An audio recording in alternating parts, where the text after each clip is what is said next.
This is a Kitchen Sink WP Podcast, episode 412. I program my home computer. We have a server crash. 404 error. Page not found. Links aren't working. System is crashing. System is crashing. System is crashing.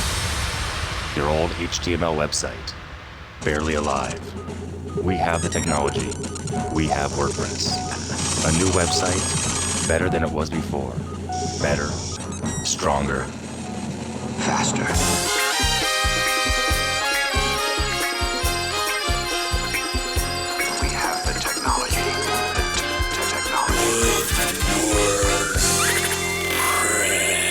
Why, hello everybody, this is Adam Sorley, host of the Kitchen Sink WP Podcast. Thanks for being here. Let's get started. All right, upcoming events, sadly no WordCamps, and also sadly, WordCamp Birmingham has been canceled / postponed due to the spike in COVID, the Omicron variant, etc. So they put out a message last week on Twitter and online saying that the February 4th WordCamp, first one back in the States, was going to be postponed, canceled for now until there's a safer time to do it, which is a bummer. I really wanted to go. I was planning on going and seeing some friends, but I totally get it, and it makes total sense. So it's a kind of a bummer. So, other than that, no other events that I see coming up. No one sent me any links regarding jobs. So moving right along, segment 1 in the news. Only one thing to talk about here, which is WordPress 5.9 release candidate 2. It is out there for testing. Of course, you can do that. You can always help by going over to WordPress.org and look at the news button and then click on the link there. There's a link in the show notes as well about how to get it, how to help and test and report bugs, etc. And once again, of course, you don't want to use this on a live server, site, production, environments, etc. Is that it for the news? That's it for the news. Yeah, moving right along to segment 2, the meat and potatoes of this week's episode. Here are 5 tips for a successful project kickoff call. So it's a new year with new opportunities, and perhaps you're already making sales, which is awesome. And with the clients signing off on projects and proposals where an SOW was presented. By the way, an SOW stands for scope of work.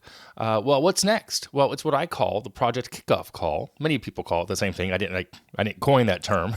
So, with the scope of work in hand, the SOW, let's do this, is what I always say. So, starting with who is in attendance and introductions at these calls. Okay, I always like to have the following people in attendance if at all possible. On the client side, I want the client themselves, the main person who writes the actual proverbial check. I really want their involvement from the get-go, at least on this first, from the sales perspective and this first kickoff call. Then also on the client side, I want the client contact person if it's not the actual client. Many times they might have an assistant or a project manager or an account manager, whatever it is they want to call that person needs to be on the call as well. From my side as the agency owner, I'm going to be there, of course, to do these introductions and say who we are, obviously. And I'm going to have my project manager there because that person is going to then run the rest of the meeting after the introductions are kind of made. My designer is going to be there as well if we're doing design. If they're doing design, then their designer should maybe be there. Like somehow if we were kind of using some of their services or their tools that they provided, that's also possible. So I think design is really important to have that person there as well. So it saves time, by the way, in having this person discuss the design and the functionality and what they're thinking to hear from the client, right? The client is the key here, and the designer needs to know that. So either side, whoever's designing the site needs to be part of that conversation. And then the maybe here, I sometimes, not always, will have a developer on the call, our main developer, because, again, it comes down to the functionality aspect. How detailed and how in-depth is the functionality and the scope of functionality on the project itself. If it's really deep, I want to make sure that the developer is there as well. I would say it's probably less than 20% of the times that we need a developer there, because my project manager in question actually is also a developer.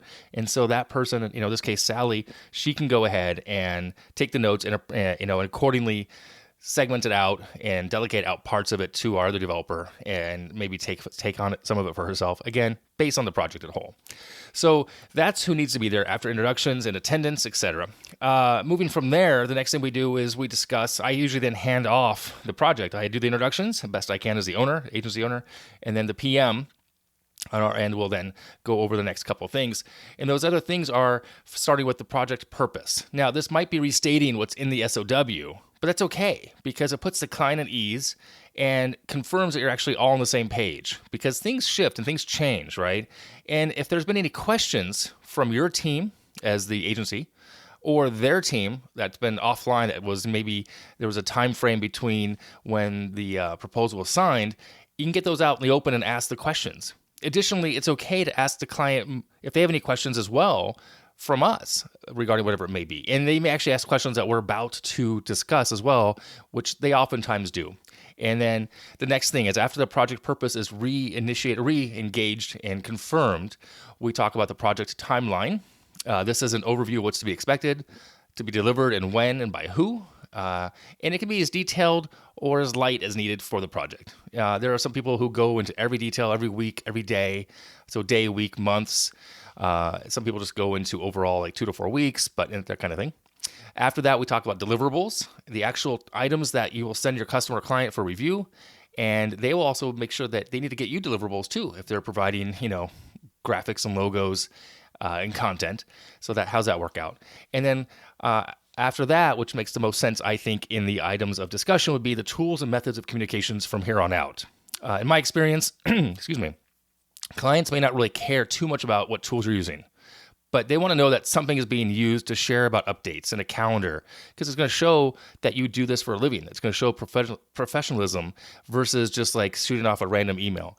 When I first started the agency, or even before that, I remember taking someone's money and then it was crickets from me for weeks. And I look back and I'm almost embarrassed to say I did this, but sometimes you're just working on stuff, multiple projects at once, and you don't really give them an update until they ask. And that's just not good anymore, in my opinion. So that being said, we use a combination of Asana for the project so that they can see what's going on. We break down the project into those segments there. We use Dropbox, a shared folder there for assets, and we'll use Project Huddle currently for our QA as well. So lastly, on the issue about recording the call, I get this question a lot, and it just varies here how to approach it. So assuming the call these days is via Zoom or Skype, first, I suggest, yes, that you have your video be the primary way of having this kickoff call. And everyone should have their video on if they can, okay? The eye contact, the body language, it really helps, in my opinion, especially in the days that we live in currently where we can't really meet in person anyways. So on the actual aspect of recording the call, I lean towards yes. Of course, I would ask and inform, get permission from the client if they're okay with that. And the reason for that is twofold, and I explain this to them. If someone's missing the call, they can always watch it later. Things come up, life happens, as we say. So maybe someone can't stay the whole time or can't make it. And it's also hard to capture everything in a written form at the time of discussion. I know that my PM will oftentimes take notes. Well, a conversation can go really fast, and so this is a great way to go back and confirm what was said and discussed and promised as well. So that being said, once that's done, the project manager is then tasked with reviewing that recording because I like to kind of force the issue if needed, and then update this scope of work, the SOW, sending and delegating any new action items, etc. So there you have it. My tips for a successful project kickoff call: introduction with attendance, who's there, who's going to do what, the project purpose, the project timeline, the project deliverables, and the tools and methods of communication. Now, all of those can be broken into subsections, of course. But that's just a broad view. That's how we do it. And I think it's helpful that you have a plan in place as well. So there you go. If you want to share how you do your kickoff call, by all means, let me know. I'd love to hear it. All right, moving on, segment 3, tip and tool of the week. On the topic of meetings, this week's tip is in the same vein. It was mentioned to me by my friend Jamie. So it's called Koalendar. It integrates Google Calendar. It's over at Koalendar. It eliminates that need of going back and forth or scheduling the meeting to begin with. There's a free level and a pay level. You can try the live demo. It's like I said, it integrates with Google Calendar. I think there's free, and there's also a $7 a month version as well, a pro version. I have no connection to them, but check it out if you're looking to schedule meetings without going back and forth, trying to see who's available for when. This helps you do that based on a calendar as well. So there you go. That is it this week. If you have any questions, go ahead, send it in via email, Adam at KitchensinkWP.com, or use the speak pipe function of the website. If you want to support the show, you can become a Patreon. I would love that. And you can also sponsor the show. There's a form on the website. If you're looking for some business coaching this year, it's over at adamsilver.com. Thanks for listening. See you next week. Now go out and do some awesome things with WordPress. All right? Bye-bye.